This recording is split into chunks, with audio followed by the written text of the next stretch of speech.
Hey Moon Jade family. Thank you so much for your love and support. Please like, subscribe, and share. It's a simple way to keep our stories coming. I couldn't do this without you. Thank you for being here. Now, grab a seat and let's continue the story.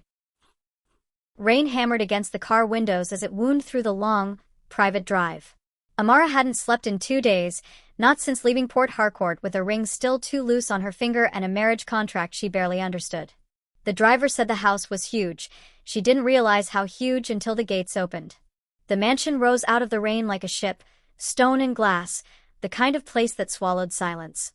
Her new husband, Mr. Lee Min-hyuk, had stayed behind in Seoul to finish business. The staff had been told to welcome her. All Amara wanted was a shower and a corner to cry in. But when the maid led her down the wrong hall, "Madam, this wing is warmer tonight," she felt a pull, a strange memory of laughter and winter streets. She stopped before a door, half open, light spilling across the floorboards. Inside, a man stood with his back to her, drying his hair. When he turned, the towel slipped from his hands. "Amara?" Her name in that voice, soft Korean vowels wrapping around Nigerian syllables, knocked the air from her lungs. "No, it can't be. Jin-woo," she whispered. He looked older, sharper, his hair darker now, but the eyes were the same ones that had watched her paint in the cold studio at Sogang University. The years between them collapsed. Neither spoke again. She stepped forward first. The rain outside dimmed to a heartbeat. When he reached for her, she didn't pull away. His fingers brushed her cheek, tracing tears she hadn't noticed. The kiss that followed wasn't careful or polite, it was the reckless kind born of silence and waiting. Everything that had been buried under time came rushing back. Late-night ramen, shared umbrellas, the promise to never disappear. She felt the ache of it all, the sweetness, the anger, the loss. The world narrowed to warmth and rainlight. And then, as the thunder rolled over the roof, the scene dissolved into quiet. Jin-woo hadn't believed it at first. The woman standing in his room had to be a dream. For years he'd rehearsed what he'd say if he saw her again. None of it survived the reality of her standing there, soaked to the skin, ring glinting faintly. He didn't ask why she'd come back to Korea or why she wore another man's ring. He only knew the ache that had followed him through every city suddenly had a name again. When she finally slept, peaceful, hand curled near his shoulder, he sat awake and watched the storm burn itself out. He'd spent years trying to forgive her for leaving without goodbye. Now she was here, breathing softly beside him. If this is a mistake, he thought, then let the morning never come. Morning did come. Too bright, too cruel. Amara woke in a bed that wasn't hers, satin sheets smelling faintly of cedar and turpentine. Her heart thudded once before the memory hit her. Oh God. Her ring glinted on her finger. My husband. The word felt foreign, wrong. She dressed quickly, trying to find her way back to the guest quarters. The corridors twisted endlessly. Photographs, art, mirrors that reflected too much. By the time she reached the main dining room, her hands were shaking. She just cheated on her new husband on the first night of their marriage. The air smelled of roasted coffee and rain. Staff moved quietly around a long table. At its head sat a man in an immaculate gray suit, silver hair brushed back, the authority of money and age in every gesture. "Ah, you're awake." His voice was smooth, accented. He rose, smiling. "Come, my dear. You shouldn't wander alone. Breakfast is ready." Her throat tightened. She recognized him from photographs, the powerful man who had paid off her mother's debts and married her with startling efficiency. Husband, she stammered. "I didn't expect you home so soon. I wanted to surprise you." His smile deepened. "And to introduce you to my son." Footsteps behind her. She turned. Jin-woo froze in the doorway, dressed in the muted black of someone trying to disappear. Their eyes met for half a heartbeat before he looked away. Mr. Lee gestured between them, proud. "Amara, this is Jin-woo, my only child. Jin-woo, meet your new stepmother." The porcelain cup in her hand slipped, shattering on the marble floor. No one moved. The silence roared louder than the rain outside. Jin-woo's face drained of color. The man she had married looked between them, faint amusement flickering at the edge of his composure, as if he'd felt the tension but hadn't yet named it. Amara bent to gather the shards, her hands trembling. A small cut bloomed on her palm, bright red against white porcelain. "Careful, my dear," Mr. Lee murmured. "You'll hurt yourself." Too late, she thought. I already have. Jinwoo wanted to laugh, to shout, to drag her out of that room and demand an explanation from the universe itself. But his father's eyes, cool, calculating, held him still. So this was the woman his father had married in secret, the one whose name the staff had whispered about. He'd imagined someone different, distant, socialite, ambitious. Not her. Amara wouldn't meet his gaze. The faint tremor in her hands betrayed the same panic that flooded him. His father poured coffee, perfectly calm. You two will get along, he said. She's an artist, Jinwoo. Perhaps she can paint life back into this house. A cruel irony. Jinwoo forced a smile that didn't reach his eyes. I'm sure we'll manage, father. Inside, everything was unraveling. The rest of breakfast passed in fragments. The clink of silverware, polite words that meant nothing, the ticking of a clock that refused to stop. Amara felt trapped in a painting. Beautiful, motionless, suffocating. When the servants cleared the table, Mr. Lee rose and kissed her temple with rehearsed tenderness. Rest today, he said. This house can be confusing at first. He left the room. The instant he was gone, the air changed. Jinwoo stepped forward, voice low and tight. What are you doing here, Amara? She shook her head. I didn't know. I swear I didn't know. You married him. I thought I didn't even know his family. My mother's debts. He laughed once, bitterly. Of all the men in this city. The sound broke into silence. They stood facing each other, the gulf of years and guilt yawning wide. Somewhere deep in the house, thunder rolled again. Even though the storm had watched her leave the dining room, small shoulders straightened as if she could hold the world together by will alone. He should have felt hatred. Maybe he did, but beneath it ran the same current that had pulled him to her the night before. He looked toward the empty hall his father had taken. Something in the older man's calmness felt wrong. Too knowing. Too deliberate. The mansion, Jinwoo thought, was a labyrinth built not of walls, but of secrets. And somehow, Amara had walked straight into the center. Later, in the privacy of her new room, Amara stood before the mirror, pressing a bandage over the cut on her palm. The rain had stopped, light spilled in like melted glass. In the reflection she saw not a wife, not a savior of her mother's debts, but a woman whose past and present had collided in the same house. Somewhere in another wing, Jinwoo was probably doing the same, trying to breathe through the ruin of what they'd both just discovered. She whispered to her reflection, "How do we survive this?" The house gave no answer. Only the distant echo of footsteps, hers, his, fate's, moving deeper into the maze. The mansion felt colder the day after the breakfast disaster. Servants moved like ghosts, their eyes politely blank. Only the faint echo of her footsteps broke the silence as she walked through the marble corridors. Every portrait on the wall seemed to look at her with accusation. She paused beneath one, Mr. Lee in his 30s, smiling beside a young boy with storm-dark hair. Jinwoo. A family frozen in paint. How could I have known? She forced herself toward the art studio her husband had given her. The easel stood empty, the brushes still wrapped in plastic. When she finally dipped one into color, the strokes came out wild and dark, red, black, gray. Guilt painted itself before she could think. Behind her, a voice said quietly, "You used to paint light." She turned. Jinwoo leaned in the doorway, sleeves rolled up, face pale with sleeplessness. "Don't come here," she said. He crossed the room anyway. "I have to." He knows something's wrong. You can't look at him without shaking. "I'm trying to survive, Jinwoo." "So am I." For a long time neither spoke. The air was thick with everything they couldn't say. Then he whispered, "Why did you leave me in Seoul?" Amara's brush stopped. The memory came like lightning. Flashback, 3 years earlier. Winter, Seoul University. Amara's scholarship was ending, her mother's hospital bills were rising back home. Jinwoo had been her anchor, warm laughter, pockets full of snacks, dreams of opening an architecture firm by the Han River. The night before she flew back to Nigeria, he'd found her at the campus gate. "Stay," he'd pleaded. "I can't." He'd slipped a ring onto her finger, a tiny copper band he'd made himself. "Then promise you'll come back." She'd nodded through tears. But the next morning, a call from her mother changed everything. Debts, threats, danger. She'd boarded the plane without goodbye. 2 weeks later, the messages from him stopped. "I waited," Jinwoo said, voice rough. "You vanished. Father told me you'd gone back to marry someone rich. Her heart cracked. He told you that? He tells everyone that. They both froze. At the doorway stood Mr. Lee, silent as a blade. Mr. Lee stepped inside slowly, eyes moving from his son to his new wife. I see the past has found its way into my house. Father. Quiet, Jinwoo. His tone held the authority that had built empires. You never could stay away from things that don't belong to you. Jinwoo straightened, jaw set. She isn't a thing. Then explain why she trembles when you're near.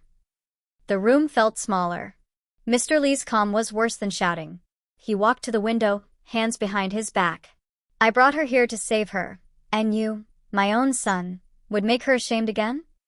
She's already ashamed, Jinwoo shot back.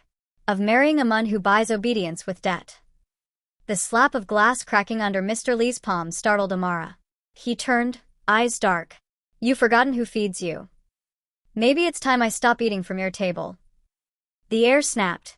Jinwoo stepped closer. Mr. Lee didn't move. Father and son stood inches apart, reflections of fury. Amara rushed between them. Please, stop.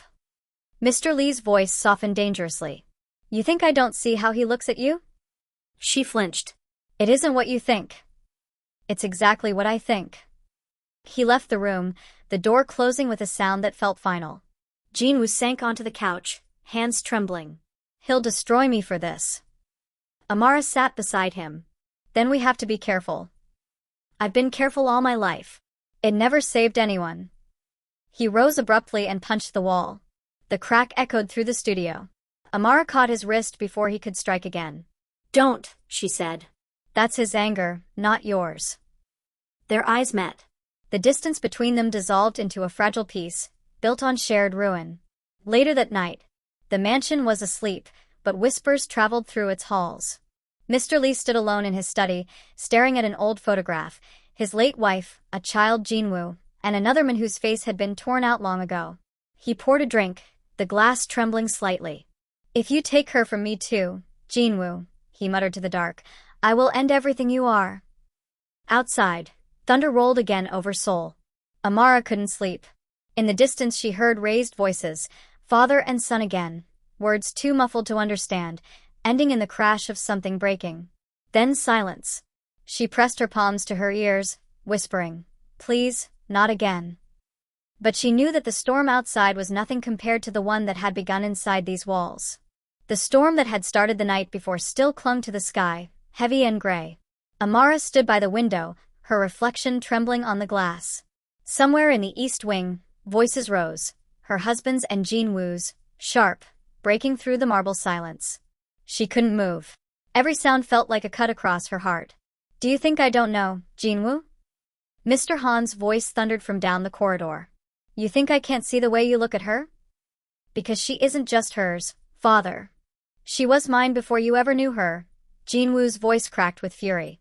You took everything from me, again. There was a crash, glass shattering. Amara flinched. Her heart pounded as footsteps thundered closer. She turned just as the door burst open. Jinwoo stood there, his hair disheveled, a thin cut bleeding down his cheek. He looked wrecked, not by the fight, but by the weight of everything unsaid. He knows, Jinwoo breathed, gripping the doorway. He knows, Amara. Her knees nearly gave out. Jin, please. Before she could finish, he crossed the room, took her face in his trembling hands, and kissed her, desperate, pained, silent. It wasn't a kiss of desire but of grief, a goodbye whispered against the lips of someone you could never really have. His eyes were red. He'll destroy you for this. Amara shook her head. I'll talk to him. I'll make him understand. You don't understand him. He doesn't forgive, Amara. He collects debts. His voice broke. And he thinks you're his now. The door opened again, this time, quietly. Mr. Han stood there, composed, except for the vein pulsing at his temple. The cut glass in his hand dripped red wine onto the floor like blood. So, he said softly, my son wasn't lying. Amara froze. He stepped into the room, eyes sharp and cold as steel. I gave you a name, a home, protection. And you repay me with this. His hand trembled slightly as he set the glass down. You two have humiliated me in my own house. Appa, Jinwoo started, but his father's hand struck him before the word finished. The sound echoed like thunder. Amara gasped. Mr. Han turned to her, voice dangerously calm. Do you even know who he is to you? I didn't, Amara whispered. Not until breakfast. I swear. Lies. His gaze hardened. The same eyes, the same face you looked at across that table. And you didn't know? Jinwoo grabbed his father's wrist as he raised his hand again. Don't you touch her. The air between them broke, the father's fury meeting the son's defiance. They grappled, voices crashing, furniture falling. Amara screamed, trying to pull them apart. Stop, please. Mr. Han shoved Jinwoo back, panting. You will leave this house, Jinwoo. Tonight. She's my wife. Jinwoo shouted, the words slipping before he could stop them. Silence. Amara stared, the world tilting. What did you just say? Mr. Han's expression turned to stone. Explain yourself. Jinwoo swallowed hard, realizing too late what he'd revealed. It was, before you. We registered it in Seoul years ago, before she left for Nigeria. But she disappeared. I thought it was annulled. Amara's hands trembled. We never finalized it. Oh my God. Mr. Han's eyes widened, not with anger now, but something darker. You mean to tell me, he whispered, I married my son's wife? The room spun. Amara stumbled back, hitting the wall. Jinwoo reached for her, but his father's voice cut through like a knife. Get out. Father. Out. Jinwoo hesitated only a second before storming out, his fists clenched, blood staining his collar. The echo of his footsteps faded into the corridor. Mr. Han turned slowly toward Amara. His voice dropped to a chilling whisper. You destroyed everything. My son, my honor, my name. Tears spilled down her face. Please. I didn't know. He moved closer until she could feel the heat of his breath. You will not leave this house until I decide what to do with you. He walked out, the door slamming behind him like a verdict. That night, Amara sat in the darkened room, her hands clasped tightly around her mother's old rosary. She could still taste salt, from tears or sweat, she didn't know. The mansion felt like a living creature now, its silence breathing, its shadows watching. Then, in the distance, a knock. Soft. Familiar. Amara. Jinwoo's voice, low through the door. Pack your things. We're leaving tonight. Her heart twisted. He'll kill you if he finds out. He already tried, Jinwoo said. But I'm not leaving you here. Where will we go? Somewhere he can't follow. She hesitated, then, against every instinct, opened the door. His eyes met hers, fierce and broken. He reached out a hand. In that moment, she realized, love wasn't the safe thing. It was the dangerous, trembling thing you did when everything else had already fallen apart. They slipped through the corridors, every step a risk, every breath a prayer. The rain had started again, drumming against the roof like a warning. But when they reached the front door, Mr. Han was already there, waiting in the shadows. The storm outside roared like the mansion itself was alive, groaning, furious, unrelenting. Amara's fingers clutched the doorknob as Jinwoo froze beside her. The moment they tried to flee, the front doors swung open. Mr. Han stood in the doorway. Rainwater dripped from his coat. His presence alone made the hallway shrink. So, he said quietly, his voice low and dangerous, my wife and my son, running away together. Amara's heart slammed against her ribs. Mr. Han, please. Don't speak, he said coldly. Not one word. Jinwoo stepped forward, shielding her. You don't understand. Oh, I understand perfectly. His father's eyes darkened. I gave you everything, Jinwoo. I let you come back into this house after you abandoned your studies, after you disgraced the family in Seoul. And this is how you repay me? By touching what's mine. Amara's breath hitched. What's mine? The words felt like a slap. Stop calling her that. Jinwoo shouted, anger burning in his throat. She's not a possession. She's my wife. Mr. Han's voice thundered, echoing across the marble hall. The ring on her finger says so. She was mine long before you ever met her, Jinwoo fired back. And you knew it. The silence that followed was deafening. Rain lashed against the glass walls. Amara's eyes widened. Jinwoo. Mr. Han's expression faltered. What did you just say? Jinwoo's chest heaved. You knew who she was when you married her, didn't you? You knew she was the woman I loved in university, the one I never stopped looking for.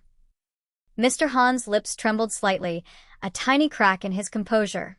Amara felt the ground tilt beneath her. You knew, she whispered to her husband. You knew about me and Jinwoo? He said nothing. Her voice rose, raw and desperate. You married me to punish him. Finally, Mr. Han spoke, quietly, almost tenderly. I married you to protect you. Jinwoo ruins everything he touches. I thought if I kept you close, I could save you from him. Jinwoo's laughter was broken. Save her? You stole her, father. Mr. Han's hand shook as he pointed toward the staircase. Get out, both of you, before I lose the last of my restraint. No, Jinwoo said, voice low and steady. Not until you tell her the truth. Tell her what really happened between you and my mother. Mr. Han's head snapped up. Don't you dare bring her into this. She's already here, Jinwoo hissed. Because every lie you told started with her. He stepped closer, face inches away from his father's. You think I don't know what you did in Seoul? You think I never found the documents you hid? You're not the man you pretend to be. Amara's voice trembled. What documents? Mr. Han turned away, breathing hard. He doesn't know what he's talking about.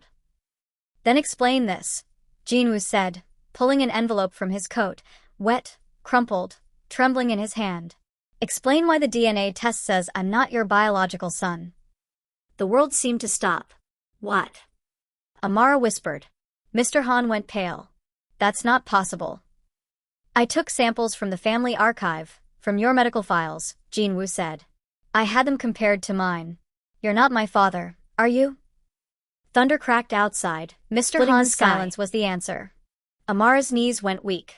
Oh, my God. Mr. Han stood firmly. No trace of the elegant businessman remained. His tie hung loose, his shirt was stained with blood from the cut on his temple, and his eyes, those once measured, calculating eyes, were filled with a grief that had aged him 20 years in a day. You both deserve the truth, he said quietly. Even if it destroys everything. Jinwoo's voice was a snarl. The truth? You think words will fix this, father? You married her. The woman He couldn't finish. His throat locked, the memory of that first night burning behind his eyes. Amara flinched. Jinwoo, stop. No, he snapped. I need to hear it. I need to know why everything in my life is a lie. Mr. Han sighed, the sound like a door closing on a century of secrets. Jinwoo, I'm not the man you think I am. And the man you think is dead, isn't. The room fell silent. What do you mean? Jinwoo demanded. Your father, my best friend, the one everyone thinks died in the fire 20 years ago. Mr. Han looked away, as though staring into a memory he'd buried alive. No. Your biological father faked his death. He was part of something darker, something that would have destroyed this family, and Amara's. Amara's breath caught. My family. Your father worked with him, Mr. Han continued. They built an empire on stolen research, biological experiments hidden behind a humanitarian front. When your mother found out, she tried to expose them. That's why she died. The words hit like bullets. Amara's knees buckled. Jinwoo caught her before she fell, his jaw tightening with every breath. You knew this, he asked, his voice shaking. You knew she'd be hunted, and you married her anyway? Mr. Han nodded slowly. To protect her. To protect you both. The only way to shield her from your father's reach was to make her legally part of my family. He turned to Amara. I never meant to chain you to my guilt, Amara. I only wanted to keep you alive. Thunder rolled outside, echoing the turmoil inside. Suddenly, the door burst open. A figure stepped in, tall, broad-shouldered, his face half hidden under the hood of a black coat. Jinwoo froze. Amara's heart stopped. Father, Jinwoo whispered. Mr. Han's face went cold. So it's true, he said. You couldn't stay buried. The Mun smirked. You kept my son like a pet in your golden cage. Raised him to call you father while you lay with the daughter of the woman you loved. Tell me, Han, was that your penance or your pleasure? You murdered her. Mr. Han roared, lunging forward. You killed Amara's mother to cover your sins. No, the Mun said softly. I saved her. I married her. Until you betrayed us both. Gunfire erupted before anyone could move. Glass shattered, lights flickered. Amara screamed as Jinwoo pulled her down behind the marble column. Guards stormed in, Mr. Han's men, but the intruder moved like smoke, disarming them one by one. The hall became a battlefield. Jinwoo's fists met his father's, rage meeting rage, blood meeting blood. Amara's tears blurred the scene. Father and son locked in combat, each blow shaking the walls of the mansion and every memory that lived inside it. At last, the older Mun stumbled, clutching his chest where Mr. Han's gun had fired. Blood blossomed across his coat. He fell to his knees, looking at Jinwoo with something almost tender. You look like her, he murmured. Like your mother. Then he was gone. Silence. Only the storm outside remained. Jinwoo stood still, breathing hard, covered in blood that wasn't his. Amara rose shakily and stepped toward Mr. Han, who now leaned against the wall, pale and shaking. He's gone, she whispered. It's over. Mr. Han looked up at her, eyes full of peace, for the first time in years. Your mother can rest now. He smiled faintly. And maybe I can, too. He slumped forward as the last of his strength left him. Jinwoo caught him, kneeling beside him. Father, no, please. Take care of her, Mr. Han breathed. Don't let the past decide your love. End the curse, Jinwoo. End it. His hand fell away. The rain outside began to fall softly, cleansing, final. Amara collapsed into Jinwoo's arms, their grief and love tangled beyond words. The truth had destroyed everything, yet somehow, in the ashes, love still lived. Maybe that was the miracle Mr. Han had spoken of. The miracle that love could survive even the ruins of blood. Rain had been falling for 3 days straight. The Han mansion, now half ruins, half refuge, smelled of smoke, antiseptic, and lilies. Amara hadn't slept. She sat by the hospital bed, her fingers gripping Jinwoo's hand, her eyes fixed on the still form of Mr. Han. Machines beeped softly. Tubes ran across his chest. He had been shot protecting her. She remembered the chaos, the gunfire, the fire, the fight that tore open truths darker than any of them imagined. That Jinwoo's real father, the supposedly dead Han Taesung, had orchestrated everything. That Amara's own father had once been Taesung's partner, blackmailed into covering up financial crimes that cost countless lives. That Amara's mother had married Mr. Han years later to escape the danger her late husband had drawn them into. And that marrying Amara had been Mr. Han's desperate attempt to shield her from the same man who had once destroyed her family. Love hadn't been the trap, safety had. But the man lying unconscious before her had chosen to make himself the villain so she could live. Now he was slipping away. Please, she whispered, tears streaking down her face. You don't get to die now. Not after everything. Jinwoo's voice cracked beside her. He wouldn't just leave us. He's too stubborn for that. Amara smiled weakly through her tears. Then make him hear you. Jinwoo leaned close to his father's ear. You once said pride built this family, father, he said softly. But love is what's keeping it alive. Don't go, not before I tell you I forgive you. For a moment, there was only the rain and the hum of the monitors. Then, a faint tremor. Mr. Han's fingers moved. Amara gasped, grabbing his hand. Jinwoo froze, disbelief flooding his face as the old man's eyelids fluttered. His voice, weak but steady, broke the silence.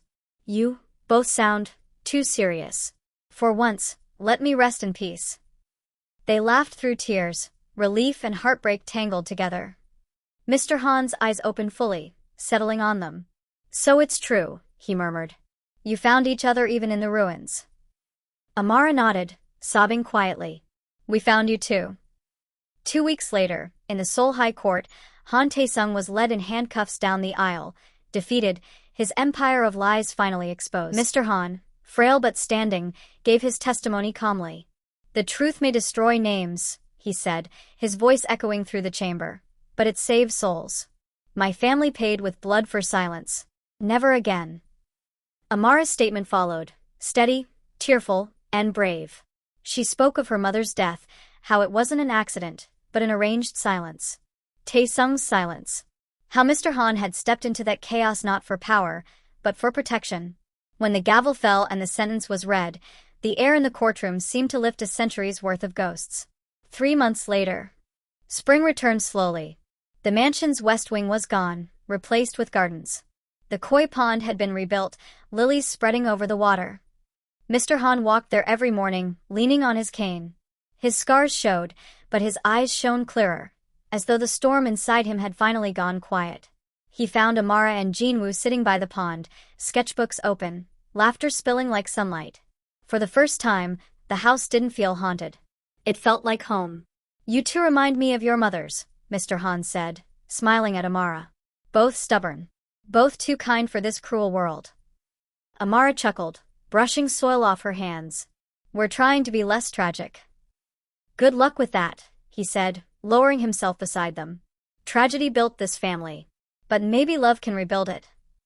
The air smelled of rain and jasmine. Birds circled overhead. The koi rippled beneath the lilies. And for the first time, no one was pretending anymore. 1 year later in Busan. A small studio by the sea. White walls. Salt air. A new sign hung by the door. Glass House Studio. Art and Architecture by Amara and Jinwoo Han. Inside, Amara painted, a portrait of the mansion's ruined west wing bathed in morning light. Jinwoo stood behind her, arms around her waist. "You always paint it brighter than it was," he teased. "Because that's how I remember it," she said softly. "Where everything fell apart, and began again." He kissed her hair. "Father wants to visit next month. He says he's bringing seedlings from the garden." She smiled. "Then let him. We owe that garden our peace."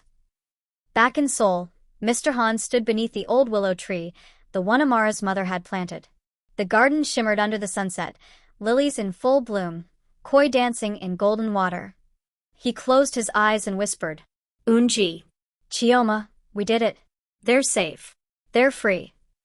A soft wind brushed his face, carrying the scent of lilies, as if the woman he loved, the one he lost too soon, had answered. He smiled, a real, unguarded smile. And in that moment, the house that had seen so much sin finally felt holy again.